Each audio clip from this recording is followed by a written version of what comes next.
Hello and welcome to Beyond the Headlines. It's good to be back after 2 weeks, and with me in the studio is our co-host Sunil Kaushal. Welcome, Sunil. Good evening. How does it feel to be back in the show after 2 weeks? I think it's pretty good to be back. I think the dust has settled down now. Yeah. We can have a post-analysis of it. That's right. We actually had a really hectic 2 weeks leading up to the election, so we took a couple of weeks break, and now the Parliament will be in session in a couple of weeks. We thought that it is a good time to start building up again. Correct. So, Sunil, let's begin with the election results. Landslide victory for Labour. A lot has been said about Labour. A lot has been said about the reasons for National. What are some of the... Why did Labour actually win with such a landslide? See, I think it was from the moment Jacinda said it's a COVID election, it has been a COVID election. I think around the world, wherever elections are happening, this is what the trend will be. Right. It will be a COVID election. And I think what the Labour Party had done, the good deeds about looking after the people through monetary, supplementary income, etc., has been good. But also, I think the internal fight between National didn't do anything for them. In fact, it actually gave Labour an edge. And I think if you look at the whole scenario, people really didn't want Winston to be in the government and hold government to account. Yeah. I think people it's the first time in New Zealand history or MMP history that we have seen a single government or single party taking the total reins. They don't need anyone to rule with them. I think that's where Jacinda needs to be careful that if she's got the mandate, then as we have seen and heard that most of the farmers that were true blue voted in Labour. Yeah, some numbers were crunched, and someone came up with the figure that 23% of the party votes which was given to Labour from the overall 49.1% of the votes, about 23% of the party votes was actually from the centre-right. So they worked out, from the previous elections and all of that. And so it is a huge number. It is a huge 23, number. Almost a quarter, And I think from a farmer's point of view, I mean, most of them came from the farmers and from the rural folks. And I think they obviously don't like the Greens and the policy. They don't want. And looking at the writing on the wall, it's better to have a Labour-led government that may be a little bit farmers rather than be ruled by the Greens. I think two things spooked a lot of voters, the centre-right voters. I think one thing, as you rightly said, was the farm laws. James Shaw went and made all of these big things about how he wants fertilizer-free farms and all the winter grazing rules and all that. And on the other hand, it was the wealth tax, which spooked a lot of the middle class and especially upper middle class people. So that brings us to the question: how will this affect Labour's left-wing section? I mean, people who are the far left within Labour. You think they will start dumping Labour and going to the Greens? No, I don't think they will go to the Greens at all. No. I don't think that'll ever happen. I think they'll stay true to their word, true to Labour. I think what we'll start seeing is a little bit of a change of mindset in Labour itself.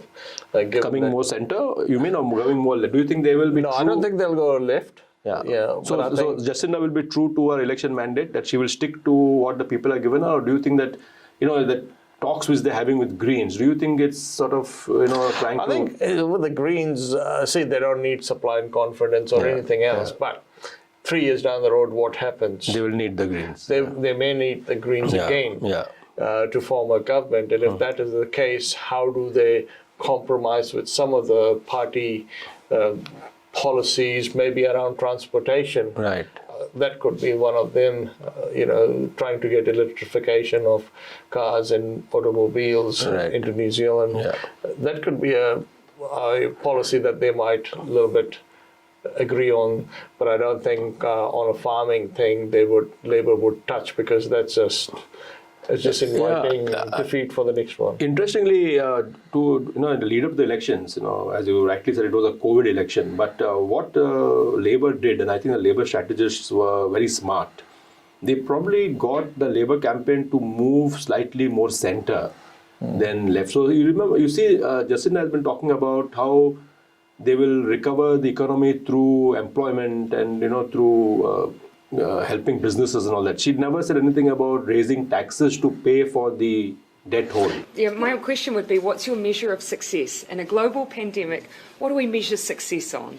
A success for me is saving people's lives, supporting and saving people's businesses, and coming out the other side faster and quicker and with more activity out the other side. And that is what we're seeing in New Zealand. Yeah, so there's never been a talk about taxes at all in this election. Yeah. Because I think, even Labour strategists know that it's going to be hard.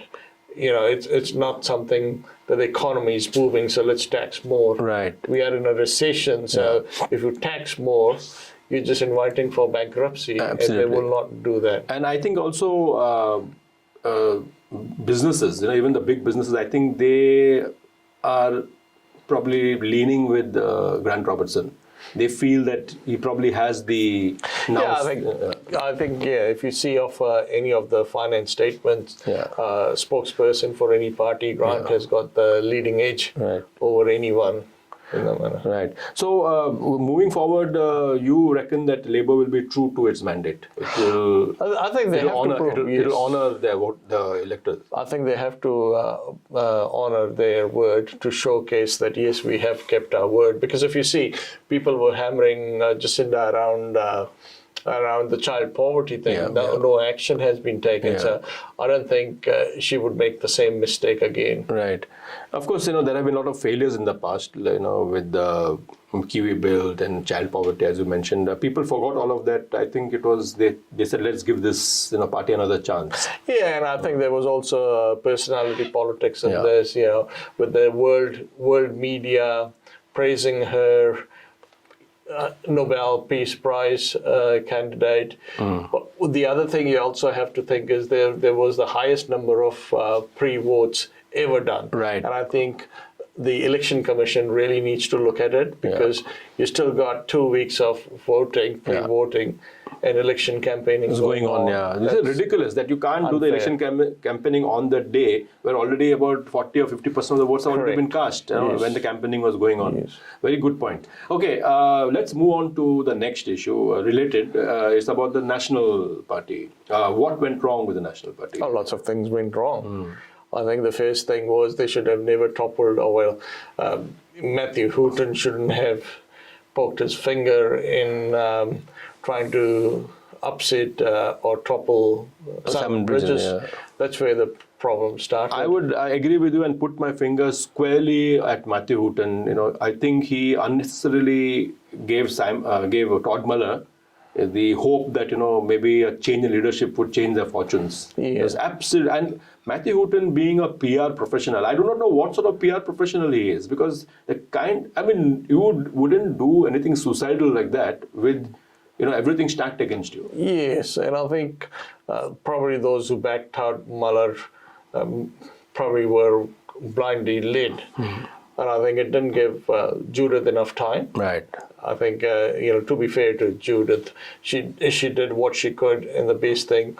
Blame also lies on Jerry Brownlee as the campaign chair. I think they could have done far better. And the results speak for itself, with Jerry losing his own seat that he has held for so long.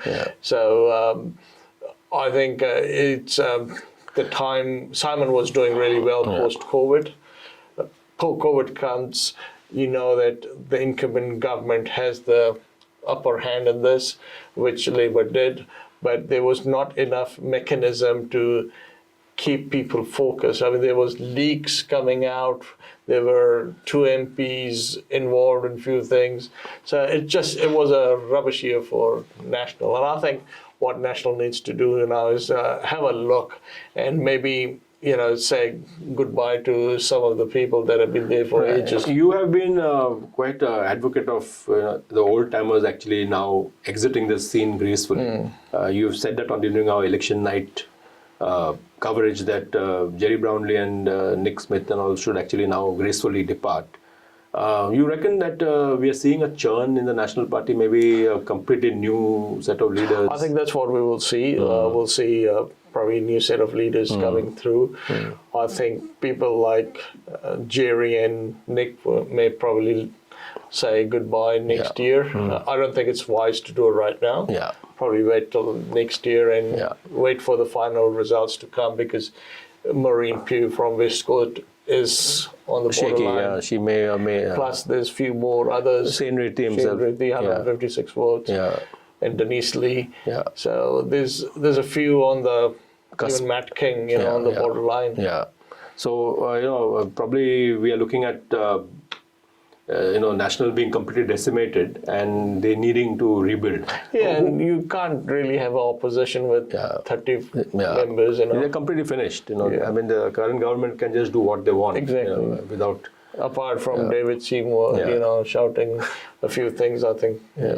Interesting to speak about David Seymour, because he's the only one who's actually come out shining from this entire thing. Yeah, so he ate in the votes of National as well as New Zealand First. Most of the New Zealand First votes he picked up, and you would see New Conservative also picked up the votes from National. Yeah, like I think there was some number crunching done, and someone said that about 8% of the votes from National went to David and 8% went to New Conservatives. So, which also brings me to New Conservatives. Although they only got 1.5% of the votes, which is about 40,000 votes.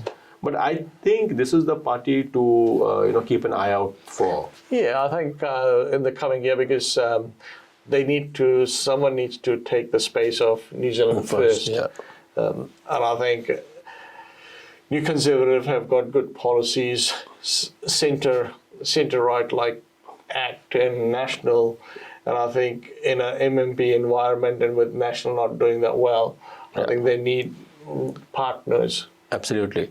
And I think with New Zealand First, it doesn't look likely that they will come back, because we had mentioned on this show about 2 months ago that Vincent is not coming back. And, in fact, I remember I had said that if he comes back, I'll eat my words. And I don't have to eat my words now. No, I think New Zealand First is gone. If you look at the whole New Zealand First campaign, it was a one-man driven campaign. Right, No one in the party knew. You never saw Shane Jones or Ron Mark or Tracy Martin with their leader ever. And that was a message to say the party is based on the leader and he's going to drive people. You will have people coming in the regions which are good New Zealand First loyal voter base. And you could see that dwindling down. But then, did you see that interview with Jenny Marcroft and Tracy Martin? There were only two ladies from New Zealand First who were in Parliament, and after they lost, I think Jenna Lynch of TV3 interviewed them in Parliament, and it was very clear that they were very upset with the.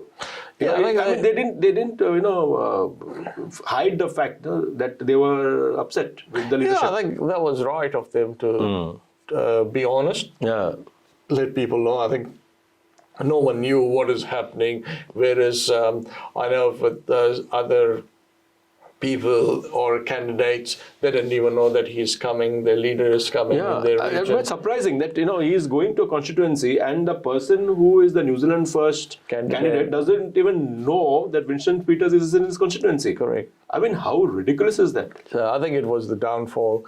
I don't think we will see the rise of New Zealand First. It could be Shane Jones might put up his hand, but I think it's time has Fletcher passed. Tabito doesn't appear to have anything. No, he hasn't got the charisma. But then he's the Calvin Davis of the New Zealand First. I think Tracy Martin might be a good leader for New Zealand First, and she can probably drive. But just like what happened with United Future, once the charismatic leader departs, the party will just disintegrate. That's what unless they have someone like David Seymour, who comes out of the blue, a young guy. Is very academic and does something. I don't see New Zealand First playing a part in the next elections. No, but that's where it's opportunity for ACT and New Conservative to eat those votes. I think the Indian diaspora voted on national lines. 50% or more may have voted for Labour, and others I think got distributed between national and ACT? Yeah, it's hard to say. I think Of course, only anecdotal, it's from what you speak to your friends and people. Yes, I think what you would have seen is the business side would have voted ACT or national, whereas those on the employment would have voted Labour. Even though you are a national supporter, you think, well, I've been through COVID, I had 80% or I had my subsidy, etc. So she's done well. Let's give it to her. Yeah, I want now. We want to move on to another issue, which has been going around for the last 2 or 3 days. It's about a national holiday, and should Diwali be declared a national holiday? Now, as you know, and for our viewers who may not know this, that some person by the name of Rajan Z, who is the president of the International United Hindus or something of that sort, who is from Nevada in America. I do not know how he gave a press statement saying that Diwali should be made a public holiday in New Zealand. Now, this has opened a full can of worms. First of all, a majority of Hindus, and I can also say that the Hindu Council itself is not for this proposal. What do you think about this proposal, Sunil? I don't think. And I know you appeared on Magic Talk. They interviewed you as a president of the Vatican Association. I don't think we should. I don't think every ethnicity should ask for their own holiday. Right. Firstly, we need to understand we are in New Zealand. Right. We are Kiwis. Right. So bringing our culture is great. I think we need to be more adaptable and we need to collaborate, etc. But to ask for a holiday on a religious ground should not be the thing. I think what it'll do is that every other religion, every other sect will be saying, no, we want a holiday, we want a holiday. We shouldn't give airtime to Rajan, who's in America, and saying, I don't think other countries or other people should poke in there. Yeah. I think what should happen is, if there is a national holiday, it should be a Matariki holiday. Yeah. So that we at least have a New Zealand holiday. Right. Because at the moment, everything is either regional or it's to do with the Queen. Yeah, right. Or, this is a Judeo-Christian nation, so you'll have absolutely Easter and Good Friday, Good Friday, and also Christmas holiday. Yeah.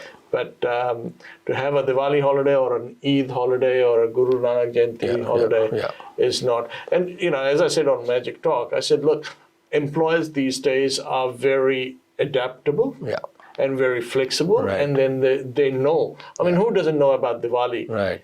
You bring in sweets, everyone will be around the table to eat. Yeah. They know, and a lot of corporates or even businesses encourage ethnic dresses on that day. Absolutely. So, if you want a holiday, take a leave, annual leave. Right. Or, most of the employers are quite collaborative in the sense that they will let you have a day off. Right. In fact, some people have made the suggestion, and for some reason, I'm actually for that suggestion, where they say, let it be some sort of an optional leave. So if a Hindu wants Diwali off, he or she can take that day off as a public holiday, not as an annual leave. It doesn't go out from the annual leave entitlement. If a Muslim wants Eid, which is their biggest festival, they should be able to take that, and similarly. But I completely agree with you that this should not be a public holiday.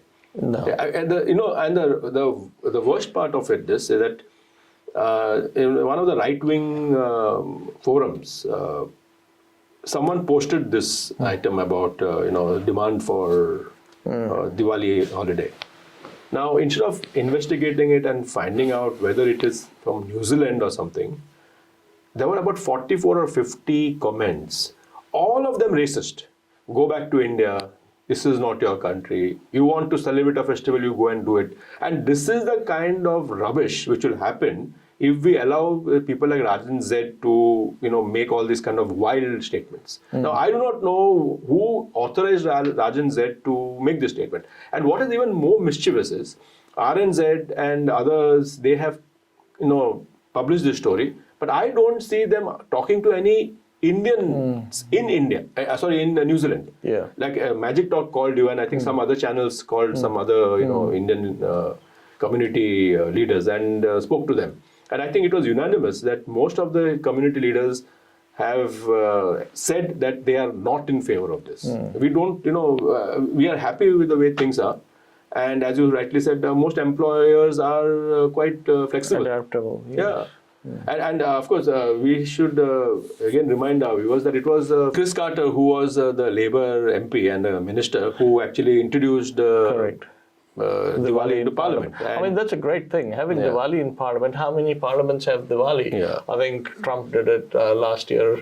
Yeah. But it's a great history to have, and a great privilege and an honor to have Diwali being celebrated in a parliament of a country. Right. And also the fact that the Vitagar Indian Association, of which you are the current president, you hold the biggest Vitagar, outside of the Ayodhya Square, Yeah, Queen we Street hold one. a community Community Diwali, one, yeah. not Because that one is actually a commercial one done by Auckland Council. Correct, yeah. But the community one is the biggest, and we know how popular it is here. Yeah. And we don't want to spoil any of that No. diversity. But we don't want people to, start thinking of us as some separatists, And it's better that, we are allowed to, or that we do our festivals in peace without having any of these rubbish. Yeah, because then everyone will be demanding, and where will it stop? Exactly. There is another two things which I wanted to discuss with you. I want to move on to something which is happening in India, which you may have been The following. Mumbai thing. The Mumbai, the draconian policies of the Mumbai police, this should be actually exposed, and people should know about, the things which are happening. So, that Republic TV, which is one of the largest television news channels in India, has been stridently pursuing the Sushant Singh murder case, which we have spoken about. And from there, it went on to some other issues. And what happened was, as it happens, they came into conflict with the state government and with the local police. Now, it is preposterous that the Commissioner of Bombay Police, Paramveer Singh, issued an FIR. An FIR is the first information report against Republic TV's 1,000 employees, most of them journalists. So they have, because they have bureaus all across India, in all the states, 1,000 journalists, an FIR has been lodged against each of them individually, asking them to appear before the Bombay police, and they want to investigate certain things. And I'll just tell you what they want to investigate. They've also asked journalists who are not in Mumbai to come to Mumbai within 24 hours. So it is absolutely like the Gestapo. Now, what they want to ask the journalist? What is your source? Where did you get this story from? Now, that is something which is sacrosanct. Nowhere in the world is a journalist asked for his or her sources. And the police what the police have done is they are detaining this journalist without, any charge for up to 9 to 10 hours in a cell.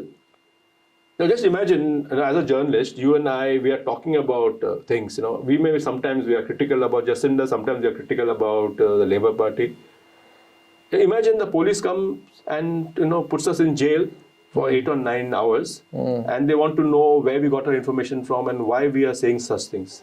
This is what's happening in Mumbai. It's not really ridiculous or unheard of in the Western media, but same thing is happening in Belarus. Yeah. And Lushenko. In a lot of such Totalitarian countries. totalitarian countries or states, for example, in India, like the Bihar elections are going on. Yeah. So they kind of have the same mindset to dictate. And, Mumbai is a very well-known place and a lot of things. It's the hub, economic hub. You just can't go around and in Hindi we say dadagiri. That's right, yeah. And, the funny thing is that the central government, which is BJP ruled, the left wing and the hard left, Naxals and all, they are trying to make a big case against the central government, saying that, they are a Hindu party and that they are fascists and all of that thing. The funny thing is, in Maharashtra, the three-party coalition, they are all left of center. Yeah, all leftist parties. The Shiv Sena, which used to be a rightist party, has now become a total leftist party. They are now criticizing their own Hindus. Because on Dashara Day, the Shiv Sena has this tradition, where the leader of the party, addresses his party workers. He started making disparaging remarks about, cow urine, which some Hindus consider to be sacred. And a party which was a Hindu party has now suddenly turned, left. And of course, the Congress and the Nationalist Congress, they've always been left parties. So it is the left fascism which we are seeing in Mumbai. It's absolutely ridiculous. I have lived in Mumbai for over 40 years and I have never experienced anything like this. We were so proud of the Mumbai police. Now it has become like a Gestapo. It's very unfortunate, and I think it won't stop there. Yeah, it'll go on. And the thing is that it is not only what they did with the Republic TV, or the other thing is that they have asked Republic TV to. The police has no locus standi to do this. They have asked the Republic TV to give them information about all the expenses from the day Republic TV was incorporated. They want to know how much they spend on toilet paper, how much they spend on coffee machines, how much they spent on ironing, the anchors' garments, for dry cleaning costs and all that. This is how this is nothing. They're just trying to find out something. And this, we need, and all over the world, from the US to the UK to Canada, people have, objected to what's happening and they've condemned it. And I think, we here in New Zealand condemn what's happening, because this is just not the India or the democracy that we know of in India. And there's another thing I want to talk to you about, Sunil. And, this time I'm addressing it to the New Zealand Herald. I said, New Zealand Herald, you have done it again. Just like that McCain ad. Yeah. You have done it again. In today's newspaper, there is an article saying Hindu land grab. Yeah. Tell our viewers what that article is. A small news item. A small article in the World thing. Just it doesn't even say what the source is. It talks about. So just recently this week, the Indian Parliament has okayed for Indians, which Jammu Kashmir is part of, that anyone, just like if you are from Bangalore, you can go up to Bihar and purchase land. So Indians can now buy land in Kashmir, in Jammu Kashmir. So Herald has now stated an article from somewhere where they got to say that it's a Hindu land grab.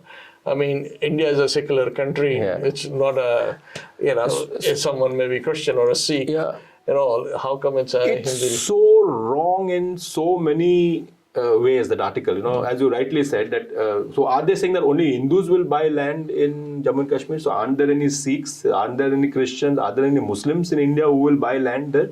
So what is the Hindu land grab? What do they mean by Hindu land grab? And what do you mean by land grab? Like, for example, if I am living in Auckland and I go and buy a house in Hamilton, or I go and buy a house in Whangarei, is that a land grab? So, if I used to live in Mumbai and I decide to buy a house in Jammu Kashmir, is that a land grab? What sort of, Herald, what sort of reporting is this? I mean, do you understand there are 250,000 Indians here, and there are over 200,000 Hindus, and this is what they're saying? Which tells me that these people have got no respect. The editors who are there, in New Zealand Herald, they have got no respect for the Indians here. They do not even consider that Indians here have a mind of their own, or that they have any feelings. I entreat New Zealand Herald to please retract and put an apology. You can call it, you can give it a political color if you want, but don't call it a Hindu land grab. Yeah. It's not a religious land grab. Absolutely. It's very. And this is the type of reporting which foments hatred. Now let's imagine some. It is hate. It is hate. Let's imagine some Muslims or others read it who do not know the background of what happened. Exactly. They will start thinking, oh, the Hindus are grabbing Muslim land. Well, no, forget that. Even a layman in New Zealand might think, oh, yeah, you guys are grabbing land. Land, exactly. People who don't know, they just know about Hindus as people who go to temples. They'll say, oh, these people are some sort of evil. So this is really, really bad, New Zealand Herald, and I think that we have to protest. Sunil, I know that even you, we condemn this kind of reporting. Do report what's happening politically, but don't give it a communal color. No, it's communal hatred. Absolutely. So anyway, that is off our chest. Sunil, thank you so much for coming to the studio and doing this show. I hope you have enjoyed, or you agree or maybe not agree with some of the things that we say. Do keep writing into us and letting us know about the things that you like or things that you don't like. And do support the kind of conversation that we are having, because this helps our community to get our voice heard. Yeah. Thank you so much. So we'll see you again next Friday, same time, 7:30. Good night. Have a good evening.